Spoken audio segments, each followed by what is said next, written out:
E4 news देख रहे तमाम दोस्तों को दीपक भंडारी का नमस्कार। कोरोना की महामारी ने पूरे देश में तहलका मचा रखा है।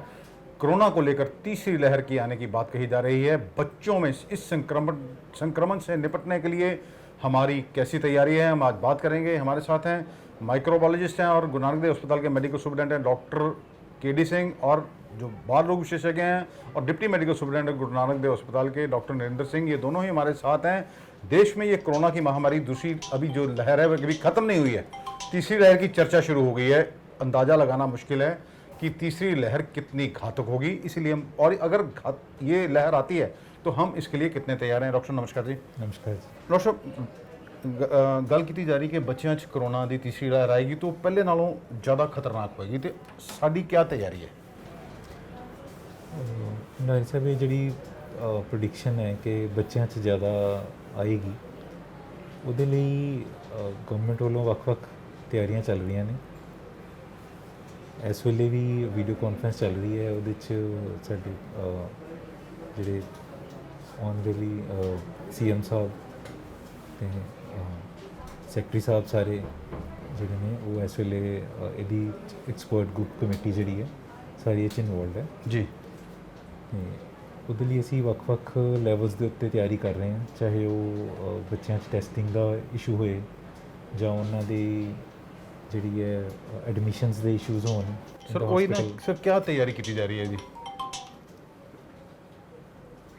ਤਿਆਰੀ ਦੇਖੋ, ਜਿਹੜੇ ਬੱਚਿਆਂ ਦੇ ਵਿੱਚ ਜਿਹੜੇ ਨੰਬਰ ਆਫ ਬੈੱਡਸ ਨੇ ਉਹਨਾਂ ਦੇ ਲਈ ਤਿਆਰੀ ਕਰ ਰਹੇ ਹਾਂ ਜੀ ਕਿ ਕਿੰਨੇ ਸਾਨੂੰ ਟੋਟਲ ਹੋਣੇ ਚਾਹੀਦੇ ਹੈ ਤੇ ਉਹ ਕਿਸ ਤਰ੍ਹਾਂ ਅਸੀਂ ਵਧਾ ਸਕਦੇ ਹਾਂ। ਹਰ ਵਾਰਡ ਦੇ ਵਿੱਚ ਜਿਹੜੇ ਹੈ ਬੱਚਿਆਂ ਦੇ ਲਈ ਜਿਹੜੇ ਵੈਂਟੀਲੇਟਰਸ ਦੇ ਇਸ਼ੂਜ਼ ਨੇ ਉਹਨਾਂ ਨੂੰ ਦੇਖ ਰਹੇ ਹਾਂ ਜੀ ਜੀ।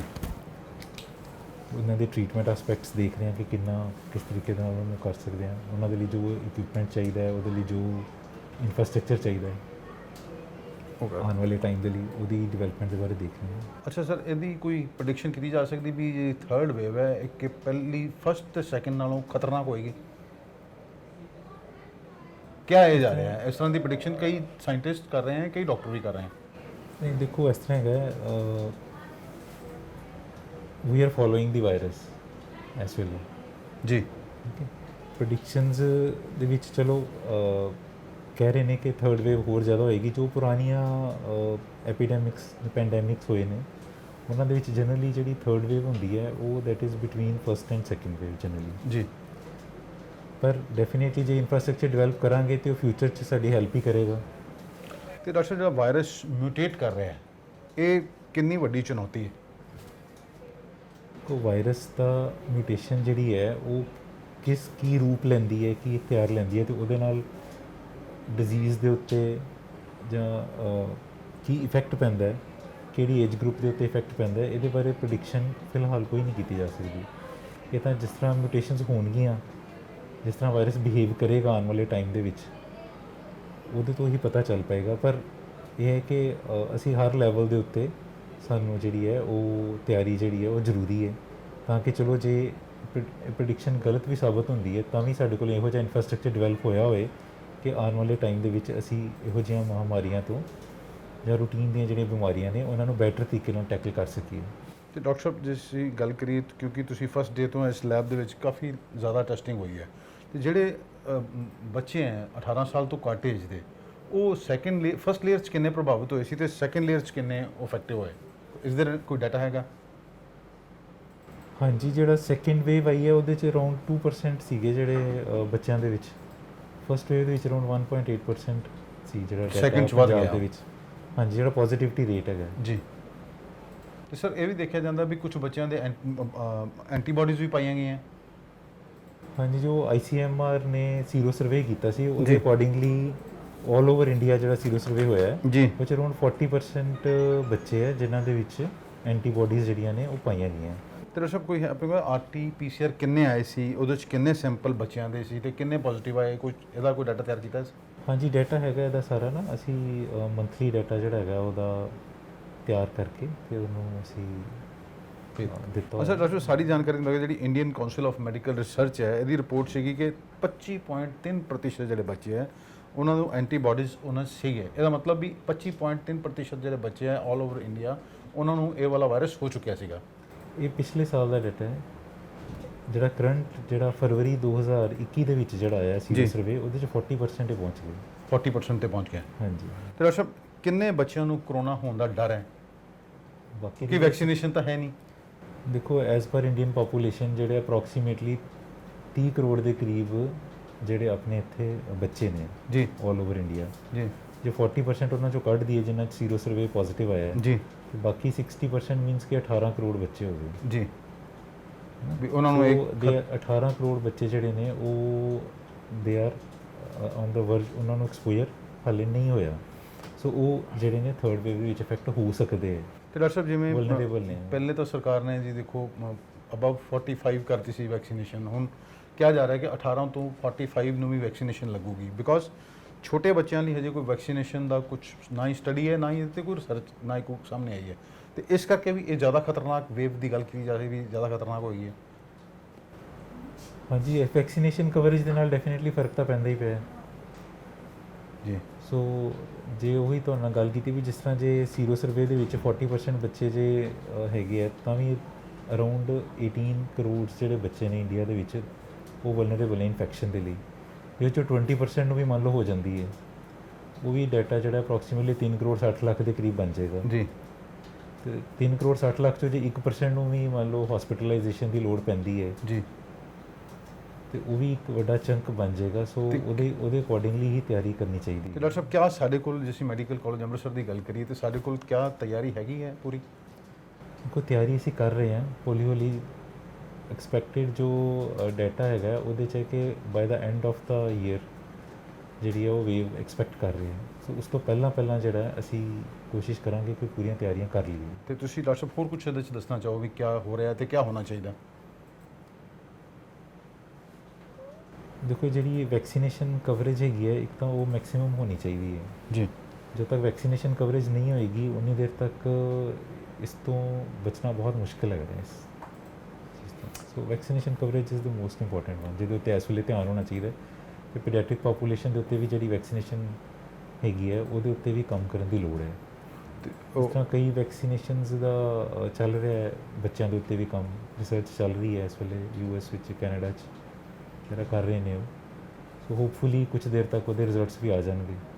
तो इसी डॉक्टर केडी सिंह हूँ साढ़े नाल ने डॉक्टर नरेंद्र सिंह ਜਿਹੜੇ ਕਿ ਡਿਪਟੀ ਮੈਡੀਕਲ ਸੁਪਰਡੈਂਟ ਵੀ ਹੈ ਔਰ ਪੀਡੀਆਟ੍ਰੀਸ਼ੀਅਨ ਇੱਥੇ ਐਕਸਪਰਟ ਵੀ ਨੇ, ਉਹਨਾਂ ਨਾਲ ਗੱਲ ਕਰਾਂਗੇ। ਡਾਕਟਰ ਸਾਹਿਬ ਬੱਚਿਆਂ ਦੀ ਤੀਸਰੀ ਲੇਅਰ ਜਿਹੜੀ ਹੈ ਕਰੋਨਾ ਦੀ ਲੈ ਕੇ ਆ ਰਹੀ ਕਿ ਬੱਚੇ ਬਹੁਤ ਪ੍ਰਭਾਵਿਤ ਹੋਣਗੇ, ਤੇ ਕਿਆ ਸਾਡੇ ਕੋਲ ICU, ਨਿੱਕੂ ਨਿਊ ਨੇਟਲ ਇੰਟੈਂਸਿਵ ਕੇਅਰ ਯੂਨਿਟ ਔਰ ਪਿਕੂ ਕਿਆ ਇਹ ਸਫੀਸ਼ੀਐਂਟ ਹੈਗੇ ਹੈ? ਦੇਖੋ, ਪ੍ਰੈਜ਼ੈਂਟ ਸਿਚੁਏਸ਼ਨ ਦੇ ਹਿਸਾਬ ਨਾਲ ਤਾਂ ਸਫੀਸ਼ੀਐਂਟ ਨੇ, ਲੇਕਿਨ ਅਸੀਂ ਹੋਰ ਵੀ ਤਿਆਰੀ ਕੀਤੀ ਹੈ। ਜਿਵੇਂ ਕਰੋਨਾ ਜਿਹੜਾ ਬਲਾਕ ਹੈ ਸਾਡਾ, ਉਹਦੇ ਵਿੱਚ ਅਸੀਂ ਇੱਕ ਫੁੱਲ ਜਿਹੜੀ ਵਾਰਡ ਹੈ ਜੀ ਉਹ ਬੱਚਿਆਂ ਵਾਸਤੇ ਡੈਡੀਕੇਟਡ ਰੱਖੀ ਹੋਈ ਹੈ। ਉਹਦੇ ਵਿੱਚ ਆਲਰੇਡੀ ਰੱਖੀ ਸਰ, ਜਾਂ ਜਦੋਂ ਦੀ ਥਰਡ ਵੇਵ ਆਉਣ ਦੀ ਗੱਲ ਕੀਤੀ ਉਦੋਂ ਰੱਖੀ ਸੀ? ਨਹੀਂ, ਸੈਕੰਡ ਵੇਵ 'ਚ ਹੀ ਅਸੀਂ ਰੱਖੀ ਸੀ, ਕਿਉਂਕਿ ਕੁਝ ਬੱਚੇ ਜਿਹੜੇ ਪੋਜ਼ਿਟਿਵ ਆ ਰਹੇ ਸੀਗੇ। ਜੀ ਸੋ ਉਹਨਾਂ ਨੂੰ ਧਿਆਨ 'ਚ ਰੱਖਦੇ ਹੋਏ ਅਸੀਂ ਫਿਰ ਇੱਕ ਵਾਰਡ, ਫੁੱਲ ਵਾਰਡ ਜਿਹੜੀ ਹੈ ਉਹ ਡੈਡੀਕੇਟਡ ਟੂ ਪੀਡੀਆਟ੍ਰਿਕ ਪੇਸ਼ੈਂਟ ਅਸੀਂ ਰੱਖੀ ਹੋਈ ਹੈ।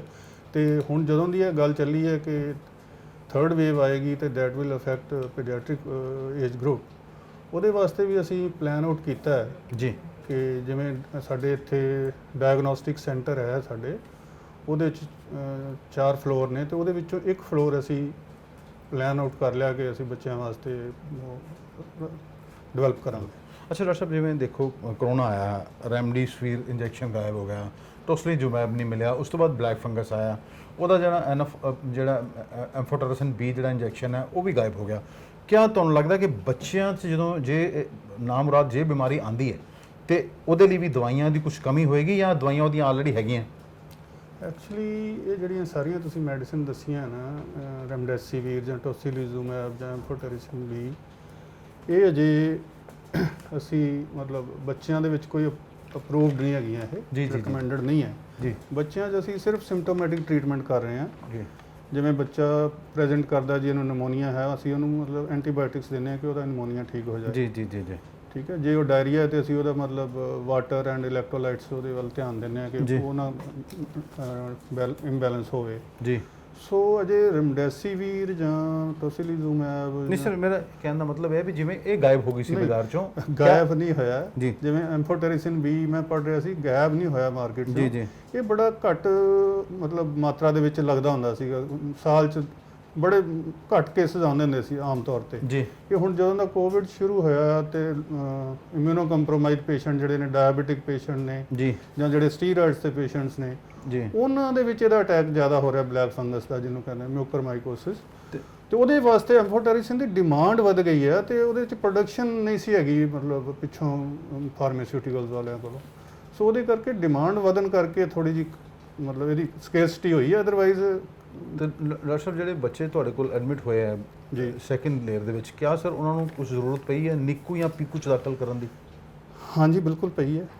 2 ਬੱਚੇ ਸਾਡੇ ਵੈਂਟੀਲੇਟਰ ਤੇ ਵੀ ਗਏ ਸੀਗੇ ਓਕੇ ਤੇ ਬਾਕੀ ਉਹਨਾਂ ਨੂੰ ਹਾਈ ਫਲੋ ਤੇ ਵੀ ਕਈ ਬੱਚਿਆਂ ਨੂੰ ਰਹਿਣਾ ਪਿਆ। ਜੀ ਜੀ। ਹਾਂ, ਉਹਨਾਂ ਨੂੰ ਲੋੜ ਪੈਂਦੀ, ਆਕਸੀਜਨ ਦੀ ਡਿਮਾਂਡ ਤੇ ਤਾਂ ਸਰ ਵਧੀ ਹੈ। ਇਹ sir multi system inflammatory syndrome ਜਿਹੜਾ ਹੈ, ਇਹ ਵੀ ਬੱਚਿਆਂ ਇਹ ਕਿਦਾਂ ਪ੍ਰਭਾਵਿਤ ਕਰ ਰਿਹਾ ਜੀ? ਇਹ ਵੀ ਬੱਚਿਆਂ ਨੂੰ ਪ੍ਰਭਾਵਿਤ ਕਰ ਰਿਹਾ ਕਿ ਬੱਚਿਆਂ ਨੂੰ ਮਲਟੀਪਲ ਸਾਈਟਸ ਤੇ ਉਹਦੇ ਇਨਫਲੇਮੇਸ਼ਨ ਹੋ ਰਹੀ ਹੈ। ਕਿਸੇ ਦੀ ਬੋਨ ਦੀ ਇਨਫੈਕਸ਼ਨ ਹੋ ਗਈ, ਇਨਫਲੇਮੇਸ਼ਨ ਹੋ ਗਈ, ਜੀ ਕਿਸੇ ਨੂੰ ਲੰਗਸ ਦੀ ਹੋ ਗਈ, ਨਿਮੋਨੀਆ ਹੋ ਗਿਆ, ਕਿਸੇ ਨੂੰ ਹਾਰਟ ਦੀ ਪ੍ਰੋਬਲਮ ਹੋ ਜੀ, ਗਈ, ਜੀ। ਕਿਸੇ ਨੂੰ ਕਿਡਨੀਜ਼ ਇਨਵੋਲਵ ਹੋ ਗਈਆਂ। ਸੋ ਮਲਟੀਪਲ ਆਰਗਨਸ ਦੀ ਇਨਫਲੇਮੇਸ਼ਨ ਜਿਹੜੀ ਹੈ ਨਾ, ਮਲਟੀ ਆਰਗਨਸ ਇਨਵੋਲਵਮੈਂਟ ਹੋ ਰਹੀ ਹੈ ਬੱਚਿਆਂ ਦੀ। ਅੱਛਾ ਡਾਕਟਰ ਸਾਹਿਬ, ਸਾਡੀ ਜਾਣਕਾਰੀ ਦੇ ਮੁਤਾਬਿਕ ਇਹ ਜਿਹੜੇ ਬੱਚੇ ਕੁਝ ਇੰਜੈਕਸ਼ਨ ਹੈ, ਉਹਨਾਂ ਨੂੰ ਇੰਜੈਕਸ਼ਨ ਜਿਹੜੇ ਲੱਗਣੇ ਹੈ, ਉਹਦੀ ਕੀਮਤ ਜਿਹੜੀ ਹੈ ਉਹਨੂੰ ਲੈ ਕੇ ਵੀ ਕਾਫੀ ਗੱਲ ਚੱਲ ਰਹੀ ਹੈ ਵੀ ਕੋਈ ਇੰਜੈਕਸ਼ਨ ਜਿਹੜਾ ਉਹਦੇ ਏਜ ਐਂਡ ਉਹਦੇ ਅਕੋਰਡਿੰਗ ਬਾਡੀ weight ਦੇ ਹਿਸਾਬ ਨਾਲ ਲੱਗਣਾ ਜੀ ਉਹਨੂੰ, ਤੇ ਜਿਹਦੀ ਡੋਜ਼ 10 ਗ੍ਰਾਮ ਦੀ ਕੀਮਤ 16,000 ਰੁਪਏ ਦੱਸੀ ਜਾ ਰਹੀ ਹੈ। ਅੱਛਾ, ਇਹ ਇੰਜੈਕਸ਼ਨ ਇੰਟਰਾਵੇਨਸ ਇਮਿਊਗਲੋਬਿਨ ਜਿਹੜਾ ਇੰਜੈਕਸ਼ਨ ਹੈ, ਕਿਆ ਇਹਦੀ ਕਿੰਨੀ ਡੋਜ਼ ਲੱਗਣੀ ਹੈ ਅਕੋਰਡਿੰਗ ਟੂ ਇਹ? ਕਿਆ ਇਹ ਮਹਿੰਗਾ ਵੀ ਬਹੁਤ ਹੈ? ਹਾਂਜੀ, ਇਹ ਜਿਹੜਾ ਤੁਸੀਂ ਗੱਲ ਕੀਤੀ ਨਾ ਕਿ ਮਲਟੀਪਲ ਇਨਫਲੇਮੇਟਰੀ ਸਿੰਡਰੋਮ ਜੀ। ਬੱਚਿਆਂ 'ਚ ਹੁੰਦਾ, ਜੀ ਜੀ ਜਦੋਂ ਸਾਨੂੰ ਸ਼ੋਰ ਸ਼ਾਟ ਹੁੰਦਾ ਕਿ ਇਹੀ ਸਿੰਡਰੋਮ ਹੈ ਬੱਚੇ ਨੂੰ, ਜੀ ਜੀ ਜੀ ਜੀ ਉਹਦੇ ਵਿੱਚ ਜਿਹੜੀ ਡਰਗ ਆਫ ਚੋਇਸ ਆ ਜਾਂਦੀ ਹੈ ਉਹ ਇੰਟਰਾਵੀਨਸ ਇਮਿਊਨੋਗਲੋਬਿਨ IVIG ਸ਼ਾਰਟ ਉਹਨੂੰ ਕਹਿ ਦਿੰਦੇ ਆ। ਜੀ ਜੀ ਉਹ ਕਾਫੀ ਮਹਿੰਗੀ ਮੈਡੀਸਿਨ ਹੈ। ਜੀ ਜੀ ਤਕਰੀਬਨ ਜਿਵੇਂ ਜੇ ਅਸੀਂ ਉਹਦਾ ਹਿਸਾਬ ਲਈਏ, ਐਂਫੋਟੈਰੀਸਿਨ B ਦੇ ਰਿਲੇਟਿਵਲੀ ਤਾਂ ਘੱਟ ਹੈ, ਜੀ। ਲੇਕਿਨ ਸਟਿਲ ਮਤਲਬ ਉਹਦੀ ਜਿਹੜੀ ਕਾਸਟ ਹੈ ਕਾਫੀ ਜ਼ਿਆਦਾ ਹੈ। ਨਹੀਂ, ਸਾਡੀ ਜਾਣਕਾਰੀ ਦੇ ਮਤਲਬ ਮੁਤਾਬਿਕ ਲੱਖ 1.5 ਲੱਖ ਰੁਪਇਆ, 2 ਲੱਖ ਰੁਪਇਆ ਇੱਕ ਪੇਸ਼ੈਂਟ ਤੇ ਲੱਗ ਸਕਦਾ ਹੈ। ਲੱਗ ਜਾਂਦਾ ਜੀ। ਲੱਗ ਮਤਲਬ ਕਾਫੀ ਇਹ ਜਿਹੜਾ ਇਹ ਸਾਰੀਆਂ ਚੁਣੌਤੀਆਂ Costly ਹੈ, ਜਿਹੜੀਆਂ ਇਹ ਸਾਡੇ ਸਾਹਮਣੇ ਆਉਣ ਵਾਲੇ ਸਮੇਂ 'ਚ ਹੋ ਸਕਦੀਆਂ। we may face these problems। ਤੇ ਡਾਕਟਰ ਸਾਹਿਬ, ਕਿਆ ਬੱਚਿਆਂ ਦੀ ਵੈਕਸੀਨੇਸ਼ਨ ਡਿਵੈਲਪ ਹੋ ਜਾਂਦੀ ਹੈ ਤੇ ਕਿਆ ਬੱਚਿਆਂ ਨੂੰ ਇਹ ਵੈਕਸੀਨੇਸ਼ਨ ਬਚਾਏਗੀ ਜਾਂ ਉਹਦੇ ਦੁਸ਼ਪ੍ਰਭਾਵ ਸਾਹਮਣੇ ਆਣਗੇ? ਇਹ ਤਾਂ ਦੁਸ਼ਟ ਪ੍ਰਭਾਵ ਤਾਂ ਨਹੀਂ ਆਉਣੇ ਚਾਹੀਦੇ, ਕਿਉਂਕਿ ਡੈਫੀਨਿਟਲੀ ਇਫੈਕਟਿਵ ਹੋਏਗੀ ਜੀ ਬੱਚਿਆਂ ਨੂੰ। ਜਿਸ ਤਰ੍ਹਾਂ ਅਡਲਟਸ ਦੇ ਵਿੱਚ ਅਸੀਂ ਕਹਿ ਦਿੰਦੇ ਹਾਂ ਕਿ ਇਹਦੀ ਇਨਫੈਕਟਿਵਿਟੀ ਘਟ ਜਾਂਦੀ ਹੈ ਜੀ ਜੀ ਜੀ ਜੀ ਔਰ ਇਹਦੇ ਨਾਲ ਮੋਰਟੈਲਿਟੀ ਘਟ ਜਾਂਦੀ ਹੈ। ਜੀ ਸਿਮਿਲਰਲੀ ਅਸੀਂ ਐਕਸਪੈਕਟ ਕਰਦੇ ਹਾਂ ਪਰਮਾਤਮਾ ਅੱਗੇ ਇਹੀ ਅਰਦਾਸ ਕਰਦੇ ਹਾਂ ਕਿ ਬੱਚਿਆਂ ਦੀ ਵੀ ਵੈਕਸੀਨੇਸ਼ਨ ਆਵੇ, ਵੈਕਸੀਨ ਆਏ ਜਿਹੜੀ ਉਹ ਇੰਨੀ ਕੁ ਇਫੈਕਟਿਵ ਹੋਵੇ ਕਿ ਬੱਚਿਆਂ ਨੂੰ ਪਹਿਲੀ ਗੱਲ ਇਨਫੈਕਸ਼ਨ ਹੀ ਨਾ ਹੋਵੇ। ਜੇ ਇਨਫੈਕਸ਼ਨ ਹੋ ਹੀ ਜਾਵੇ ਤੇ ਉਹਦੀ ਜਿਹੜੀ ਮੋਰਟੈਲਿਟੀ ਜਿਹੜੀ ਉਹ ਨਾ ਹੋਵੇ। ਸਰ, ਇਹ ਵੀ ਬੜਾ ਵੱਡਾ ਸਵਾਲ ਹੈ ਵੀ ਇੰਜੈਕਸ਼ਨ ਆਏਗਾ ਕਦੋਂ ਤੇ ਕਿੰਨੇ ਟਾਈਮ 'ਚ ਕਿੰਨੇ ਬੱਚਿਆਂ ਨੂੰ ਦਿੱਤਾ ਜਾ ਸਕੇਗਾ, ਬਿਲਕੁਲ। ਤੇ ਬੱਚਿਆਂ ਨੂੰ ਸਰ ਪ੍ਰੋਟੈਕਟ ਕਰਨ ਵਾਸਤੇ ਕੀ ਕਰਨਾ ਚਾਹੀਦਾ? ਬੱਚਿਆਂ ਨੂੰ ਫਿਲਹਾਲ ਜਦ ਤੱਕ ਵੈਕਸੀਨੇਸ਼ਨ ਨਹੀਂ ਆਉਂਦੀ ਜੀ ਉਦੋਂ ਤੱਕ ਤੇ ਪੇਰੈਂਟਸ ਨੂੰ ਇਹੀ ਚਾਹੀਦਾ ਕਿ ਉਹਨਾਂ ਨੂੰ ਭੀੜ ਭੜੱਕੇ ਵਾਲੇ ਇਲਾਕੇ ਦੇ ਵਿੱਚ ਨਾ ਜਾਣ ਦੇਣ, ਜੀ ਅਵੋਇਡ ਕਰਨ ਕੋਈ ਸਿਨੇਮਾ ਹਾਲ ਦੇ ਵਿੱਚ ਜਾਂ ਮਾਲ ਦੇ ਵਿੱਚ, ਜਾਂ ਕੋਈ ਪਾਰਟੀਆਂ ਜਿਹੜੀਆਂ ਅਨਨੈਸੈਸਰੀ ਪਾਰਟੀਆਂ ਕਰਦੇ ਬੱਚੇ ਉਹਨਾਂ ਜੀ। ਦੇ ਵਿੱਚ ਨਾ ਜਾਣ ਦੇਣ। ਤੇ ਜੇ ਜਾਣਾ ਵੀ ਹੈ ਤੇ ਡਿਸਟੈਂਸ ਮੇਨਟੇਨ ਕਰਕੇ ਰੱਖਣ 2 ਗਜ ਦਾ, ਔਰ ਫੇਸ ਮਾਸਕ ਜ਼ਰੂਰ ਲਗਾਉਣ, ਔਰ ਹੈਂਡ ਸੈਨੀਟਾਈਜ਼ਰ ਜਿਹੜੇ ਜ਼ਰੂਰ ਲੈ ਕੇ ਜਾਣ, ਆਪਣੀ ਜੇਬ 'ਚ ਹੀ ਰੱਖਣ, ਔਰ ਬਾਰ-ਬਾਰ ਆਪਣੇ ਹੱਥ ਜਿਹੜੇ ਉਹ ਸੈਨੀਟਾਈਜ਼ ਕਰਨ। ਅੱਛਾ ਸਰ, ਇਹ ਵੀ ਪ੍ਰੈਡਿਕਟ ਨਹੀਂ ਕੀਤਾ ਜਾ ਸਕਦਾ ਵੀ ਇਸ ਸਾਲ ਦੇ ਬਾਅਦ 'ਚ ਕਰੋਨਾ ਦਾ ਕੋਈ ਨਵਾਂ ਮਿਊਟੈਂਟ ਸਾਹਮਣੇ ਆਏਗਾ ਜਾਂ ਨਹੀਂ ਆਏਗਾ? ਜਿਵੇਂ ਬਾਰ-ਬਾਰ ਬਦਲ ਰਿਹਾ, ਮਿਊਟੇਟ ਬਹੁਤ ਕਰ ਰਿਹਾ ਨਾ ਸਰ ਵਾਇਰਸ। ਕਰੋਨਾ ਵਾਇਰਸ ਬਹੁਤ ਮਤਲਬ ਕਲੈਵਰ ਵਾਇਰਸ ਹੈਗਾ, ਬਾਰ-ਬਾਰ ਆਪਣੇ ਫਾਰਮ ਜਿਹੜੀਆਂ ਉਹ ਚੇਂਜ ਕਰਦਾ ਪਿਆ, ਮਿਊਟੇਸ਼ਨ ਦੇ ਹੋ ਰਹੀਆਂ ਨੇ। ਪਰ ਇਹ ਆਉਣ ਵਾਲੇ ਸਮੇਂ 'ਚ ਇਹ ਨਹੀਂ ਕਿਹਾ ਜਾ ਸਕਦਾ ਕਿ ਐਸੀ ਫਾਰਮ ਆ ਜਾਏਗੀ ਕਿ ਜਿਹੜੀ ਸਿਰਫ ਬੱਚਿਆਂ ਨੂੰ ਇਫੈਕਟ ਕਰੇਗੀ, ਵੱਡਿਆਂ ਨੂੰ ਨਹੀਂ ਇਫੈਕਟ ਕਰੇਗੀ। ਇਹ ਕਹਿਣਾ ਬਹੁਤ ਔਖਾ ਹੈ। ਸਰ, ਅਸੀਂ ਜੇ ਅੱਜ ਦੀ ਗੱਲ ਕਰੀਏ ਤਾਂ ਸਾਡੇ ਕੋਲ ਨਿੱਕੂ 'ਚ ਕਿੰਨੀ ਸਪੇਸ ਅਵੇਲੇਬਲ ਹੈ ਤੇ ਪੀਕੂ 'ਚ ਕਿੰਨੀ ਅਵੇਲੇਬਲ ਹੈ?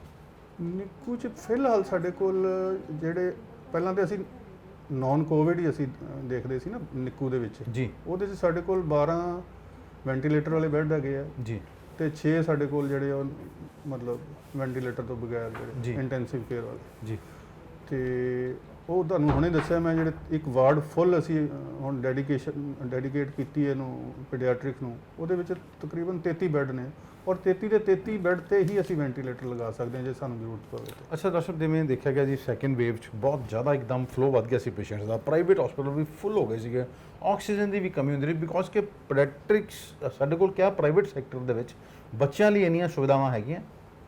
ਇਹ ਤਾਂ ਮੈਡੀਕਲ ਕਾਲਜ ਚਲੋ ਠੀਕ ਹੈ ਜੀ, ਤੁਸੀਂ ਬੈੱਡ ਵੀ ਹੈਗੇ ਆ, ਤੁਹਾਡੇ ਕੋਲ ਵੈਂਟੀਲੇਟਰ ਵੀ ਹੈਗੇ ਆ, ਤੇ ਕਿਆ ਪ੍ਰਾਈਵੇਟ ਸੈਕਟਰ 'ਚ ਸਾਡੇ ਕੋਲ ਇੰਨੀਆਂ ਹੈਗੀਆਂ ਸਹੂਲਤਾਂ? ਪ੍ਰਾਈਵੇਟ ਸੈਕਟਰ 'ਚ ਜੇ ਅੰਮ੍ਰਿਤਸਰ ਦਾ ਸਵਾਲ ਹੈ, ਜਿੱਥੋਂ ਤੱਕ ਬਹੁਤ ਜ਼ਿਆਦੀਆਂ ਸਹੂਲਤਾਂ ਨਹੀਂ ਹੈ। ਕੁਝ ਫਿਊ ਹਸਪੀਟਲਸ ਹੀ ਨੇ ਜਿਹੜੇ ਮਤਲਬ ਬੱਚਿਆਂ ਨੂੰ ICU ਕੇਅਰ ਦੇ ਸਕਦੇ ਆ। ਸਾਰੇ ਬੱਚਿਆਂ ਦੇ ਹਸਪੀਟਲ ਜਿਹੜੇ ਉਹ ਕੇਅਰ ਨਹੀਂ ਦੇ ਸਕਦੇ, ਲੇਕਿਨ ਅਸੀਂ ਕੰਪਲੈਸੈਂਟ ਨਹੀਂ ਹੋ ਸਕਦੇ ਕਿ ਥਰਡ ਵੇਵ ਪਤਾ ਨਹੀਂ ਆਉਣੀ ਕਿ ਨਹੀਂ ਆਉਣੀ। ਅਸੀਂ ਬੈਠੇ ਨਹੀਂ ਰਹਿ ਸਕਦੇ। ਅਸੀਂ ਗਵਰਨਮੈਂਟ ਹਸਪੀਟਲ ਦੇ ਜਿੱਥੇ ਅਸੀਂ ਤਿਆਰੀਆਂ ਕਰ ਰਹੇ ਹਾਂ, ਉੱਥੇ ਹੀ ਸਾਡੀ ਜਿਹੜੀ ਐਡਮਿਨਿਸਟ੍ਰੇਸ਼ਨ ਹੈ, ਸਾਡੀ ਸਰਕਾਰ ਹੈ, ਉਹ ਪ੍ਰਾਈਵੇਟ ਹਸਪੀਟਲ ਵਾਲਿਆਂ ਨੂੰ ਵੀ ਕਹਿ ਰਹੀ ਹੈ ਕਿ ਤੁਸੀਂ ਤਿਆਰੀ ਕਰੋ, ਸ਼ਾਇਦ ਥਰਡ ਵੇਵ ਜਿਹੜੀ ਹੈ ਉਹ ਬੱਚਿਆਂ ਨੂੰ ਜ਼ਿਆਦਾ ਅਫੈਕਟ ਕਰੇ ਤੇ ਬੱਚਿਆਂ ਵਾਸਤੇ ਜ਼ਿਆਦਾ ਵੈਂਟੀਲੇਟਰ ਦੀ ਲੋੜ ਪਵੇ। ਤੁਸੀਂ ਸਰ ਕੁਝ ਹੋਰ ਦੱਸਣਾ ਚਾਹੋ? ਬਸ ਮੈਂ ਇਹੀ ਤੁਹਾਡੇ ਮਾਧਿਅਮ ਦੇ ਥਰੂ ਪੇਰੈਂਟਸ ਨੂੰ ਕਹਿਣਾ ਚਾਹੁੰਦਾ ਕਿ ਆਪਣੇ ਬੱਚਿਆਂ ਨੂੰ ਵਾਰ-ਵਾਰ ਸਮਝਾਓ ਕਿ ਮਤਲਬ ਗੈਦਰਿੰਗ ਦੇ ਵਿੱਚ ਨਾ ਜਾਣ, ਭੀੜ ਭੜੱਕੇ ਇਲਾਕੇ ਵਿੱਚ ਨਾ ਜਾਣ, ਗੁਰਦੁਆਰੇ ਮੰਦਿਰਾਂ 'ਚ ਵੀ ਬੇਸ਼ੱਕ ਨਾ ਜਾਣ। ਸਕੂਲਾਂ ਦੇ ਵਿੱਚ ਵੈਸੇ ਹੀ ਛੁੱਟੀ ਹੋਈ ਹੈ, ਕਾਲਜਾਂ 'ਚ ਵੈਸੇ ਹੀ ਬੰਦ ਹੋਏ ਨੇ ਕਾਲਜ, ਲੇਕਿਨ ਪਾਰਟੀਆਂ ਨਾ ਕਰੋ ਤੇ ਆਪਣੇ ਡਿਸटेंस बना के रखो, मास्क लगा के रखो। जैसे डॉक्टर नरेंद्र सिंह और डॉक्टर केडी सिंह इन्होंने कैसे स्पष्ट बताया है कि किस तरह तीसरी वेव आ सकती है बच्चों के लिए, वो ऐसा प्रेडिक्ट किया जा रहा है कि वो काफ़ी भयंकर घातक होगी। बच्चों के लिए क्या क्या इंतजाम किए गए हैं और सरकारें क्या क्या कर रही हैं। हमारा मकसद आज आपको ये दिखाना था कि अपने बच्चों को लेकर आप सतर्क रहें, क्योंकि कोरोना अभी गया नहीं है, दूसरी वेव नहीं हमारी जड़ें हिलाकर रख दी और दिखा दिया कि हम कहाँ खड़े हैं। कहीं गंगा में तैरती लाशें दिखाई दी, कहीं शमशानों में चिताएं जलाने के लिए जगह नहीं मिली। हमारी दरख्वास्त है आप सबसे, अपने बच्चों को लेकर अभी से सतर्क रहें, क्योंकि सावधानी ही कोरोना का बचाव कर सकती है। यदि आप सरकार की ओर से दी गई गाइडलाइन से उनका पालन करेंगे तो ही इस भयंकर बीमारी से बचा जा सकता है। अमृतसर से D4 न्यूज़ के लिए दीपक भंडारी की खास रिपोर्ट।